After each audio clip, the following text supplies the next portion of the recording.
from the Department of Energy. The President Rodrigo Duterte, visited the Bicol region, specifically Catanduanes and Naga, Pili Camarines Sur, yesterday. He was joined by the Cabinet Secretaries. Secretary Pusi from the Department of Energy was present, and we had a briefing with the officials from Catanduanes with the Cabinet Secretaries. And the Secretary Pusi emphasized, number one, that we should ensure safety for all those affected by Typhoon Nina. Sinisiguro po natin na yung ating mga nakatumbang wires, huwag pong lalapitan. Pangalawa po ay huwag na pong madagdagan kung may casualty pa man. Remembering that we had a casualty from our lineman na galing po sa Samar na nagpunta sa Cagayan, si Mr. Jomar Bitonio.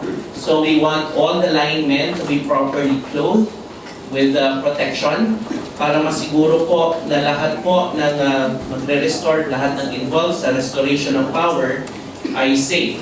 And number one is the community should be safe.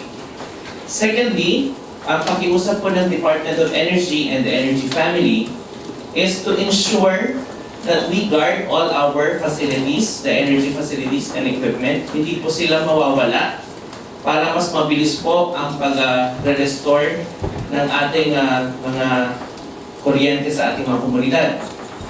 Pangatlo po, we have NGCP here with us. We have also NEA, the National Electrification Administration.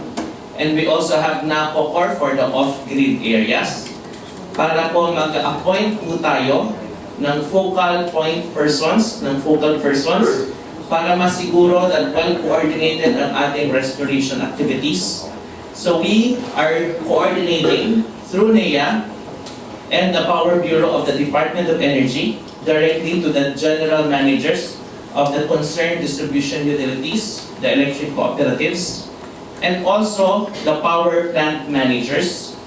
We are asking them for a detailed list of personnel and facilities that they would need para po ma-actionan naman namin dito sa Department of Energy and the Energy Family. We are emphasizing more on the solutions and the timelines. Number one, by today, yung kaya na pong ma-energize na mga commercial areas like Naga City, like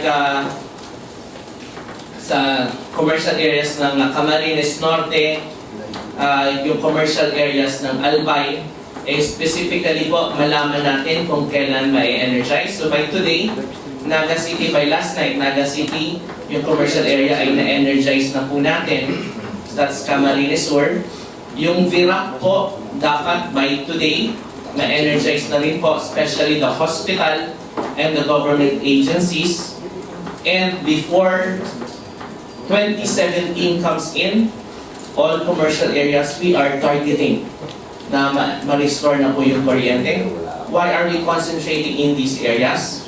Because mas mabilis po ang restoration pag na-restore na po yung power, yung kuryente sa mga areas na ito. Mas mabilis na nakaka-withdraw ang ating mga kababayan na umaandar na yung ATM. Mas mabilis rin kung nakaka-responde ang mga doktor, ang mga nurses, mas mabilis pong nakaka-responde ang ating mga government officials, ang Philippine National Police, ang ating mga alkalde, ang ating mga executive officers. So yun po ang tina-target natin, action plan from all our focal persons. Pang-apat po, sinisiguro rin ng Department of Energy na meron tayong sufisyente at available po yung energy products tulad ng petrolyo, gasolina, LPG sa ating mga areas. At number 5, we want everybody to be aware that we have Republic Act 7581, that is the Price Freeze Act for Basic Commodities.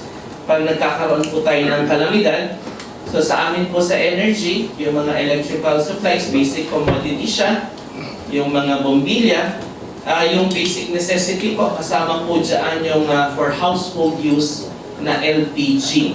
So yun po ang ini-emphasize the Department of Energy Secretary Pusi doon po sa cabinet meeting na ginawa po sa Bicol area.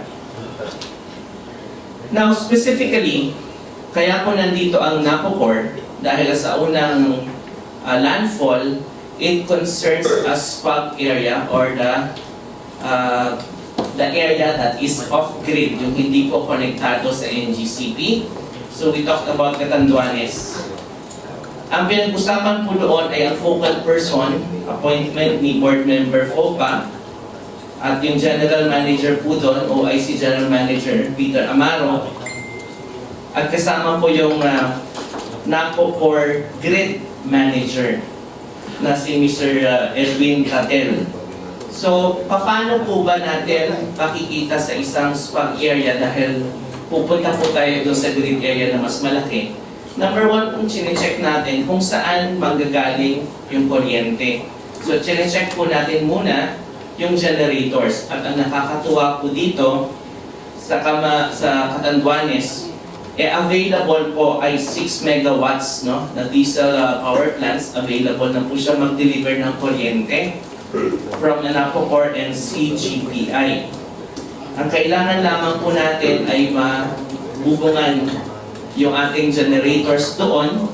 So nilagyan muna po siya ng trapal para umandar siya at pag umulan ay maproteksyonan yung ating generators. Pangalawa po, yung kakayanan ng kooperatiba ng distribution utility na saluhin yung kuryente papunta sa mga kabahayan.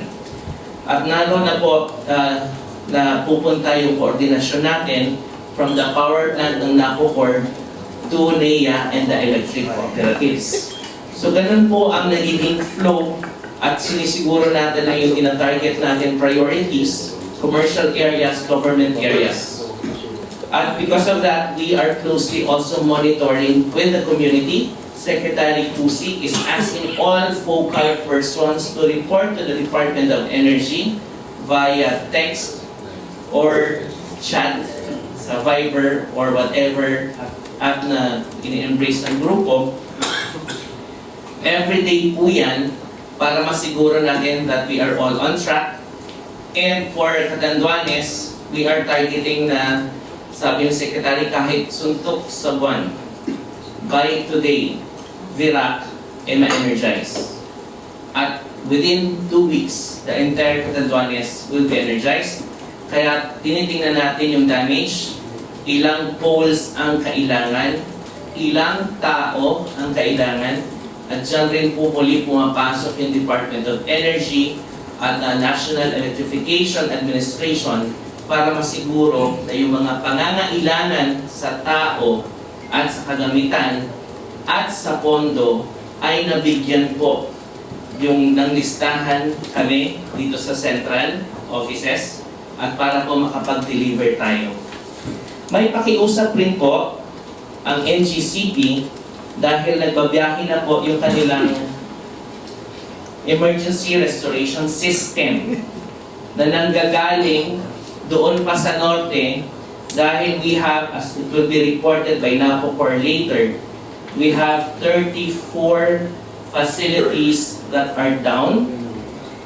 And because of their strategy as engineers in trying to deliver electricity, specifically targeting Naga to Daraga, and they will apply crisscrossing.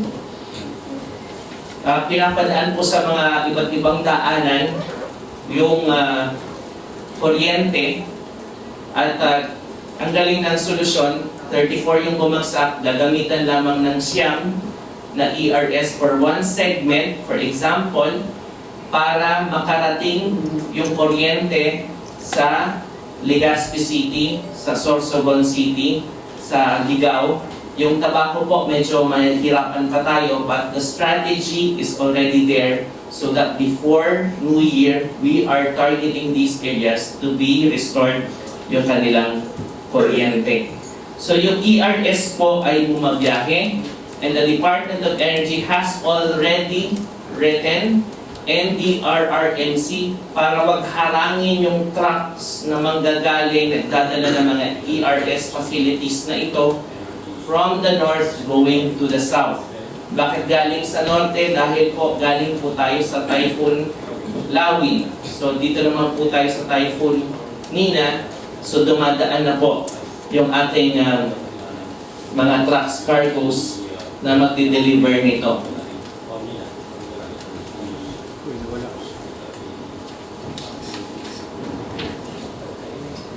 So we will receive a presentation from NGCP showing the map where the typhoon track is, kung saan dumaan yung typhoon.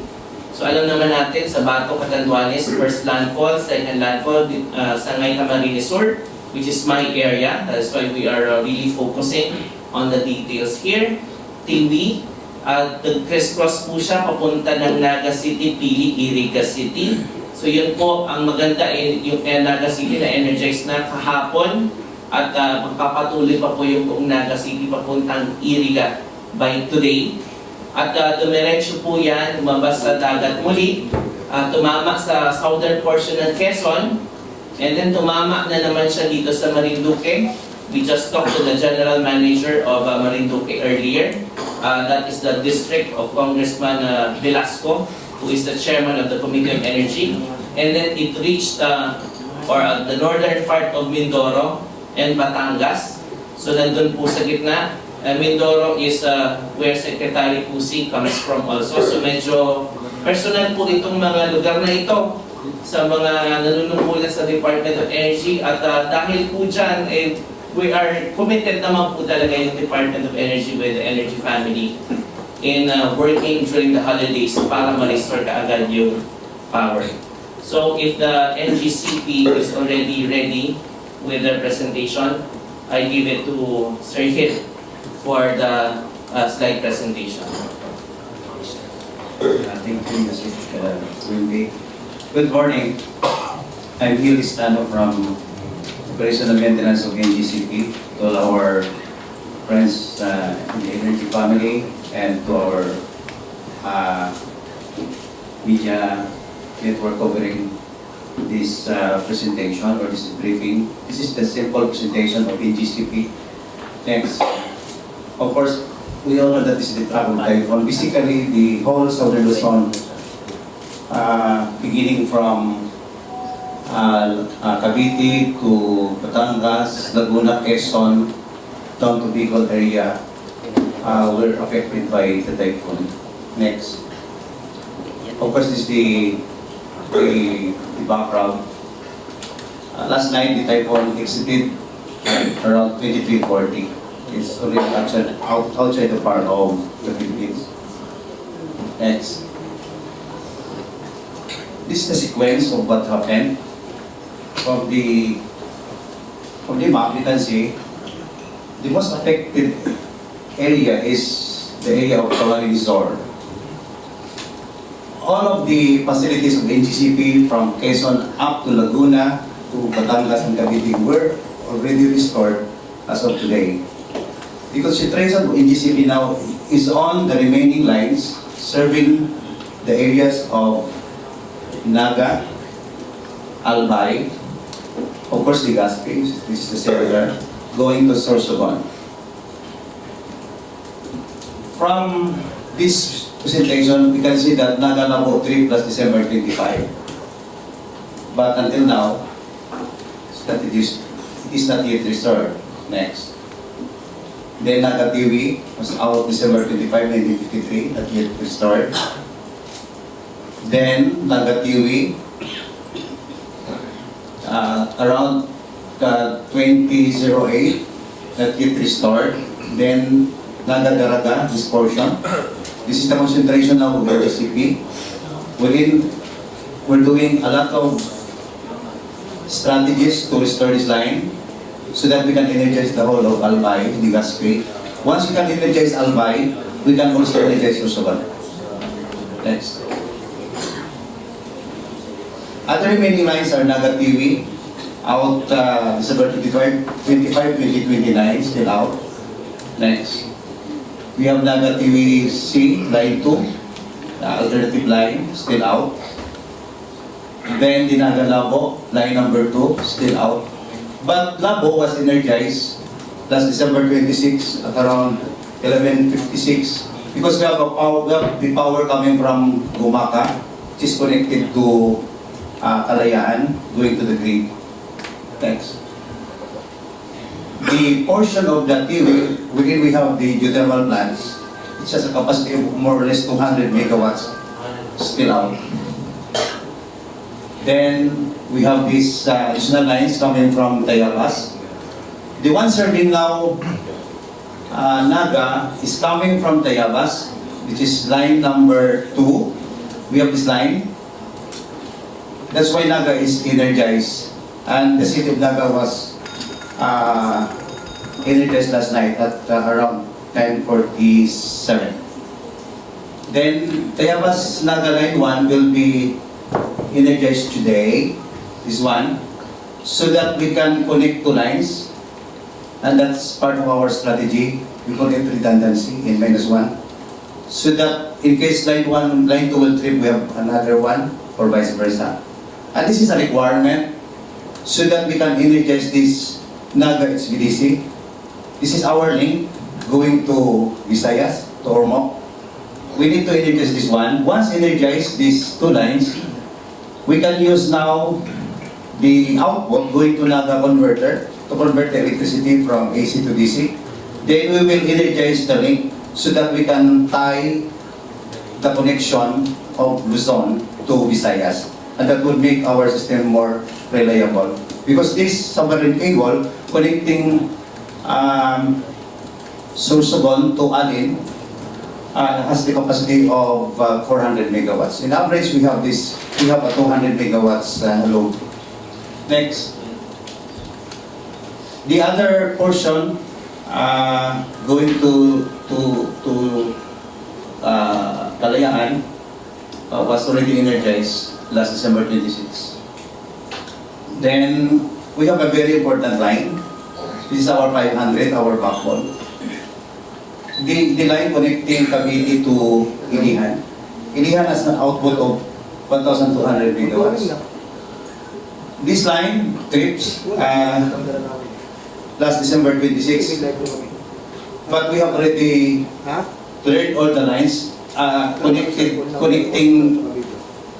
Ilihan to Cavite, and the other one, Ilihan to Tayabas. We're just waiting for the Ilihan or plant to give us the clearance, and hopefully we can have it in a short period of time so that we can lock this 500 kV. By the way, our 500 kV line from Cavite going to Tayabas is okay. It did not trip during Typhoon. Next.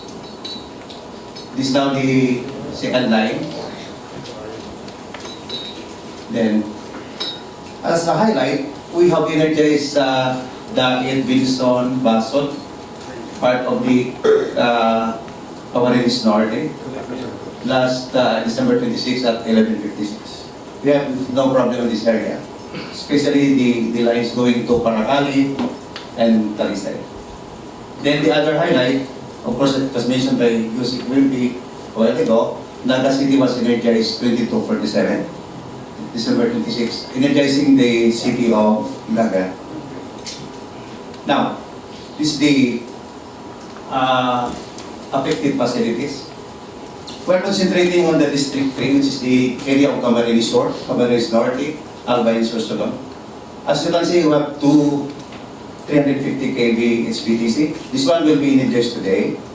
In 230 kV 9, the percent completed is only 11%. We are concentrating on this so that we can energize Naga to Daraga or Albay, then going to Sorsogon. And of course, we will also energize Bacon, Manito, which is connected to Daraga. Then 69, this is now the hard work because we have 69 kV line. This is connecting our substation to the customers, going to the different cooperatives. We have 9 facilities, but as of now, we have only restored 3. It's only 33% in total, or in totality, we have only 50% completion as of today, 10 o'clock, December 28. Now, what is our strategy?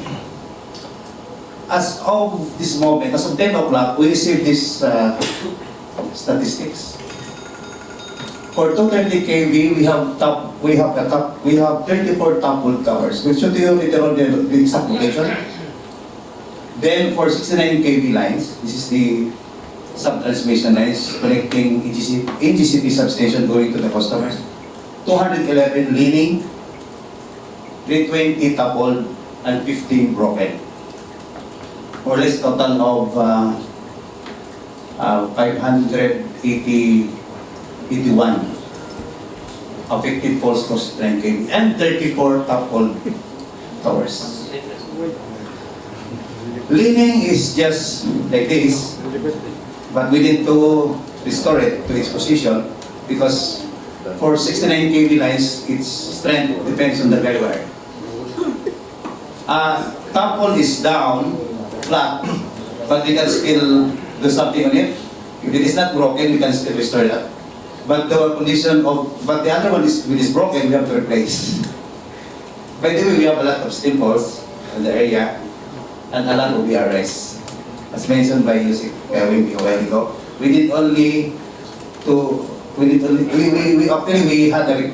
requested him to help us because as of now, I can see the report that they will not allow our truck because it's already truck banned. But we will ask for its exception, yeah, because it will cross the ITSA area or C5 going to South Luzon. Next. Now this is the restoration process. As I've said, all the lines located in Batangas, Cavite area were already restored. Then the next one is for Laguna. Next. Yan. Already restored. These two lines are ready for energization. Also, the 69 kV lines of Laguna were already energized. Next. We are concentrating on these areas. We do have a lot of 69 kV lines and 230 kV lines. Daraga TV, 8 top volt towers, 230 kV. Daraga Naga, 5 top volt towers. Then Naga TV, 6 to 30 kV, line 1, and line 3, 21 top volt towers. We'll show you the exact location. Can you shoot it? The mountain and the drawing. By the way, as mentioned, we have a lot of VRS, and today, the 9 ERS will be completely delivered in Naga and Buhi, Kerala. All these 47 line lagangs, more or less than 400 plus the laborers, more or less 500 personnel will be there to expedite the restoration. This is the exact location. This is Naga substation. This is TVA. This is TVC. This is Daraga substation. Between Naga to Daraga, we have 5 top volt towers. These are the numbers. Naga, Daraga, 5. Between Daraga going to TVA, the location of the power plant, we have 8 top volt towers. On this line alone, we have 13 top volt towers. But the worst scenario is this. From Naga, Naga is the hub of power, electricity in the south. It's connected to, of course, to Visayas and connected to Luzon via Kalayaan or via Tayabas and Kalayaan. These two lines, we have 21 top volt towers. That's 13 for these lines. Then 21 for these lines straight going to TVC. Total of 34 top volt towers. Next. Now, it's not easy to restore this 34 top volt towers and 581 affected 69 kV poles. we have devised this method as a result of our discussion within all the bright boys of the NGCP, especially from the field. We have this right now, and this is our strategy. We are implementing this right now. Can you go back to this? Okay, this there. These lines are parallel, very near. I think it's only 100 meters apart. Almost sharing the same right of way. Okay? That's why we have this scheme. This one going to Daraga supposed to be like this. But we will using the crisscross method for us to expedite the story. From here, Tower 42 will be crossed. It will cross Tower 43 on the other side. Then going here, going back to the Daraga line, and will be connected here going to Daraga substation. From Daraga substation, we'll be connecting it to the other line, to the other side, 126, then going here, going to TV-A,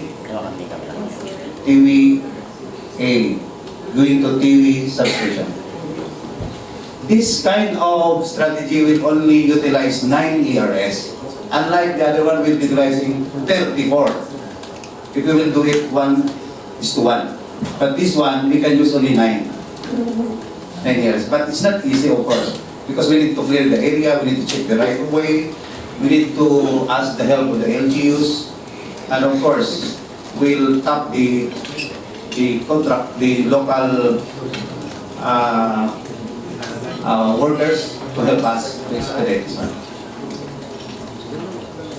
Then for the 69 kV9, remember we have more or less 500, less than 600 affected lines. We'll use this strategy. Labo is now energized coming from Gumaka. We have 2 lines connecting Labo and Gumaka. But we have also 2 lines connecting Labo to Naga. It means to say we have 4 lines connecting Labo. We will utilize one of the lines of Labo for the meantime.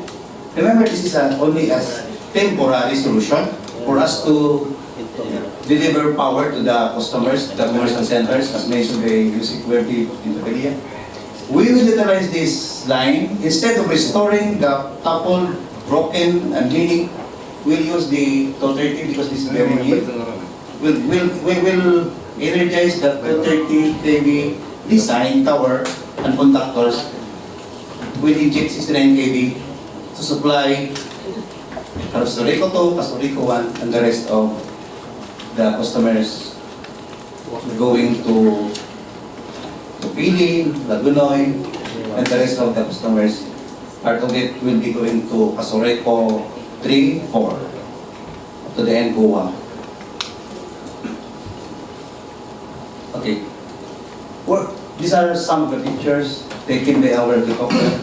Right after the Typhoon, we asked our aviation group to do the assessment to this 69 kV topple tower. As you can see, there is still flooding. Next. We have this 69 kV going to, I think, to Goa. Next. This one, sorry for the picture, but we have pictures later on.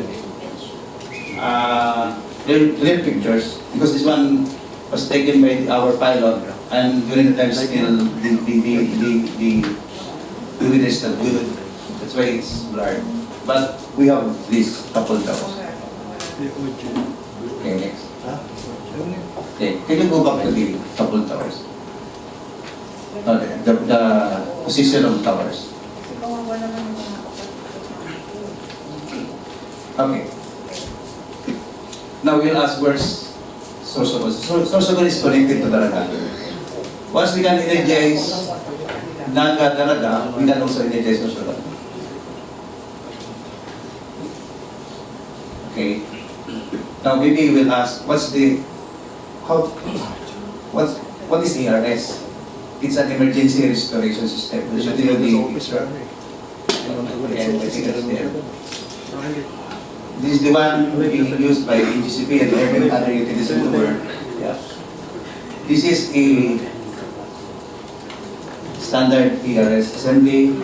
Usually it's 110 feet. It's segmented. It's lightweight. Can be rotated 360 degrees. And its strength depends on the wires. Yeah. It's very effective. We use this during Yolanda during the passage of Typhoon Yolanda, that's November 8, 2013. This is very useful to us and for other utilities. Okay. Then, I go back to the drawing position of okay. Okay. So far, we are concentrating next the bypass. We are now in this area. We are now positioning the first, second ERS. At the same time, some of the linemen are doing the restoration of the 69 kV down, broken, and leaning. It's a simultaneous job. Remember, we have more than 500 personnel in the field, together with our skilled personnel or contractuals or contractors or contractors. We call them skilled personnel. And our target, we can energize Dalaga by 31st substation, including the business centers,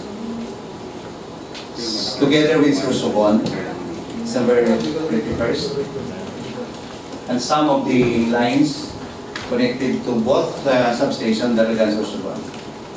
As mentioned by you, it will be a while ago, we're not sure to restore the area of tobacco. We're not sure because it is in those areas where we have a lot of down poles and affected conductors. It's not an easy job, but we will do our best. Thank you very much. Thank you very much. So to summarize, NGCP is mobilizing about 400 people on the ground to bring up to construct the Lego type ERS, Energy Restoration System. Sa ngayon po, yung mga platong tatayuan, parang plate na tatayuan ng ERS ay siniset up na po. And currently, the ERS is already being transported from the north to the south. And I have asked the Power Bureau to follow up with the NDRRMC to ensure that we have free passage ng trucks going to the south to make sure na umabot yung ERS sa kanyang destination. Yes, sir. With regards to ERS, every region we have a minimum requirement because we know that the Philippines is a typhoon-prone area. We have in Mindanao, we have in South Luzon, we have in Luzon, of course we have in Visayas.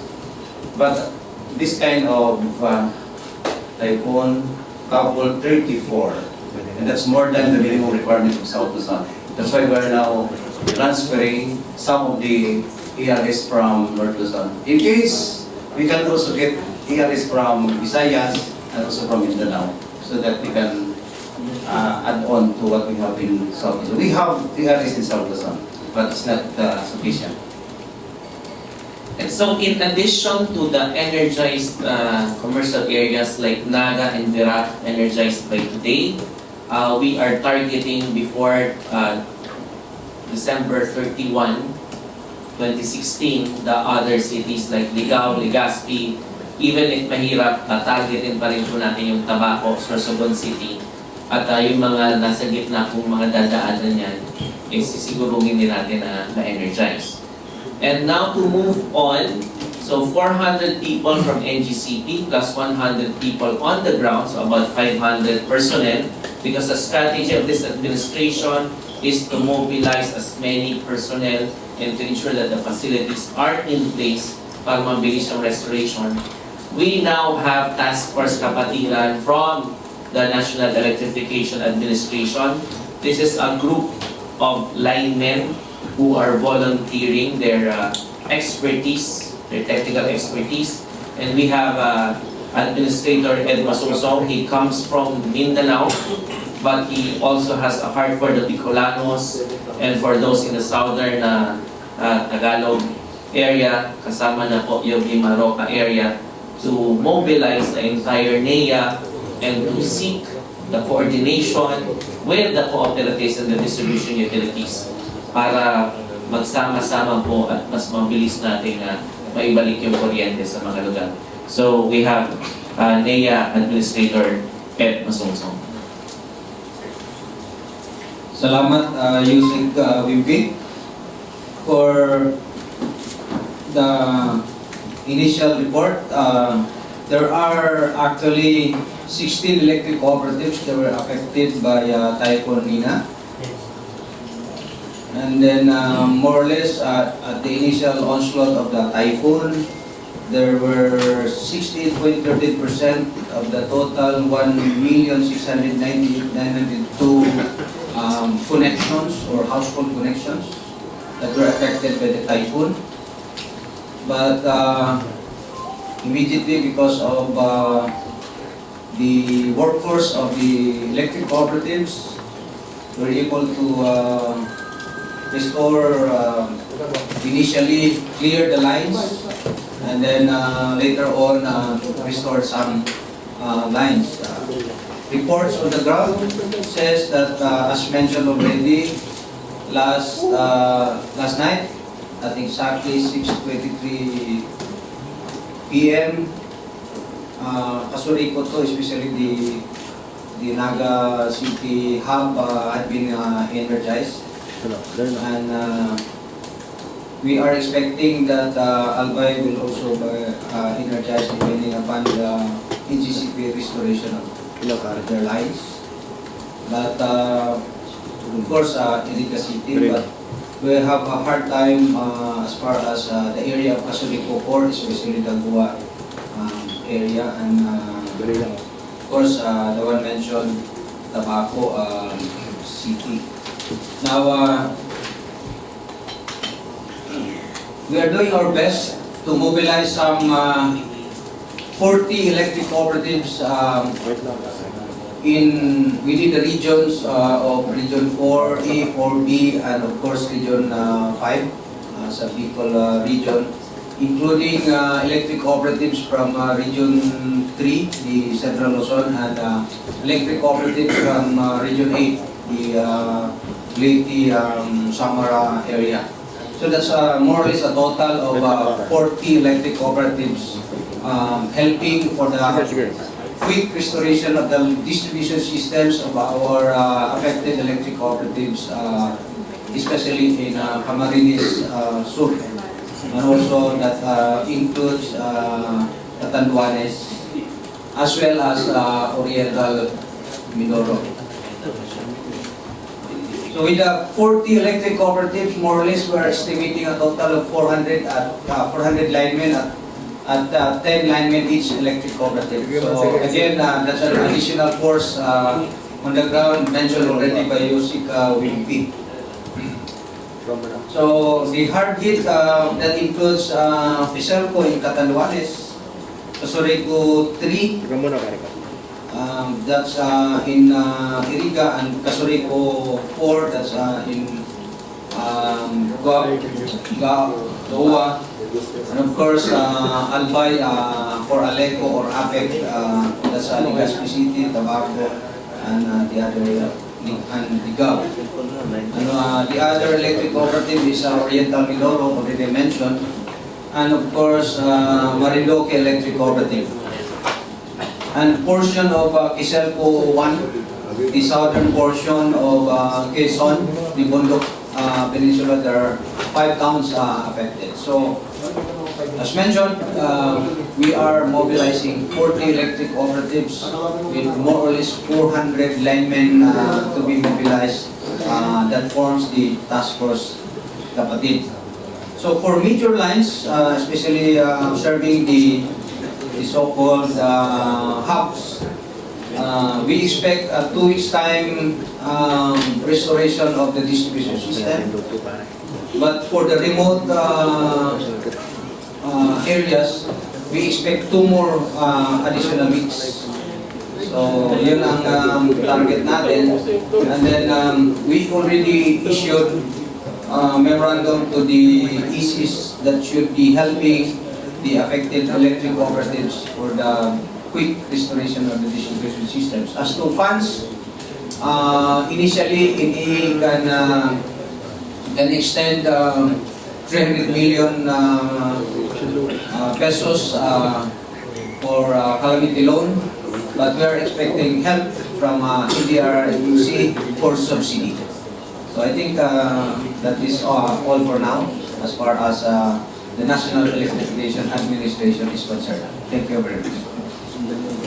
Thank you very much. Kahit po mahirap yung sa Tabaco City or sa Goa, the good thing is nung nagkaroon ng aerial inspection, technical inspection yung NGCP chopper na pinakita kanina yung video, karamihan dito sa area nito ay leaning. So nakatayo pa yung mga poste. And we have already spoken also yesterday to the General Manager of Casoreco 4, Attorney Vicky Briones, and they are mobilizing by today 50 to 70 linemen to restore electricity in Sangay, second landfall area, Tigaon, San Jose, Goa, and Lagunoy.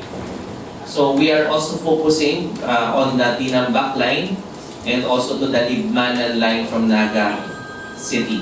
So we are asking all the cooperatives in Casoreco 1, 2, 3, and 4, Casoreco 1 and 2, and Apeco, and Canoreco 1 and 2, right? And Marelco and Ormeco para Canoreco. So para masiguro po na yung coordination natin, again, we are asking day-to-day coordination report. It's via text and it is in accordance with a template.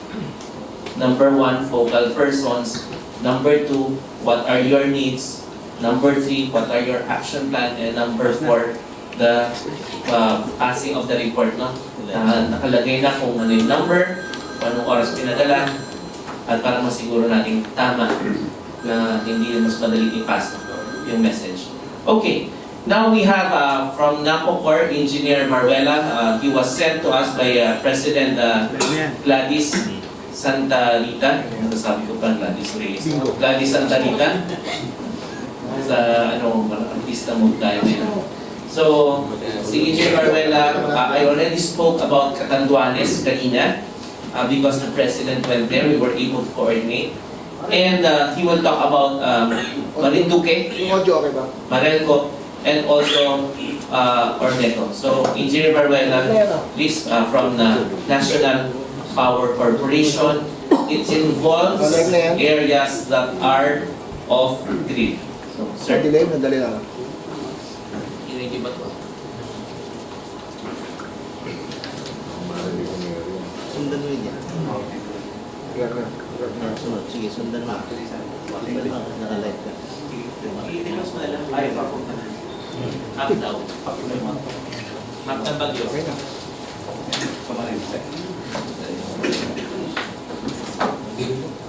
Morning. I'm Rene Barbella. I'm from the SPARC, a small part of this group of the National Power Corporation. Regarding the effects of the Typhoon NEA in our areas. So basically, as it was presented earlier by Jose, the typhoon started in Catanduanes and it went through Bicol up to Batangas. So basically, our areas are Catanduanes, Masbate, Gomdon, Marinduque, and Mindoro, including Lubang, somewhere. So for most of our areas are okay, except for basically the affected ones are Catanduanes, Marinduque, and North Grid of Oriental Mindoro. So we have in Oriental kasi we have 2 grids, the North and the South. So I'll start in Catanduanes. It was already presented a while ago. So we have right now, we have available supply. It's good to Good to hear that we have available supply for Catanduanes. Only that the cooperatives are working right now with the restoration of the distribution lines. So as soon as they are available, we have right now we have about 5.8 megawatts available, or rather 6.2 megawatts available in Catanduanes out of the 16 megawatts in Catanduanes before the typhoon. About 10 megawatts are isolated because of the distribution lines, they are not available. But as soon as we have the lines from the cooperative, Dicelco, we will supply Iraq with about 6.2 megawatts. I think immediately, today, sir. Today. And then for Marinduque, right now, our plants there also are all available. We have, right now, we have about 5.8 megawatts available out of over about 10 to 11 megawatts before the typhoon. So the priority now in Marinduque is to energize WAP, the center. WAP, we have, according to the intercooperatives, they are working right now to energize WAP hopefully today or tonight. So our plants are also ready now to supply the demand as soon as they are available the lines. For Oriental Mindoro, we have two provinces in Mindoro, the Occidental and the Oriental. The Occidental Mindoro, they are online since right after the typhoon, they're online, so we have no problem with Occidental Mindoro. Only the north grid of Oriental Mindoro. The southern part of Oriental Mindoro, they are now online, so we have no problems with this power. But for the Oriental, because of the distribution lines, couple poles, so right now we have blackouts. But as soon as, according to the information that we gathered, all the power plants in Oriental Mindoro are all okay. So they are ready to supply the demand as soon as the lines are available. So according to the guys in Mindoro, is the priority now is Tanapan. So we have that's the working right now on that.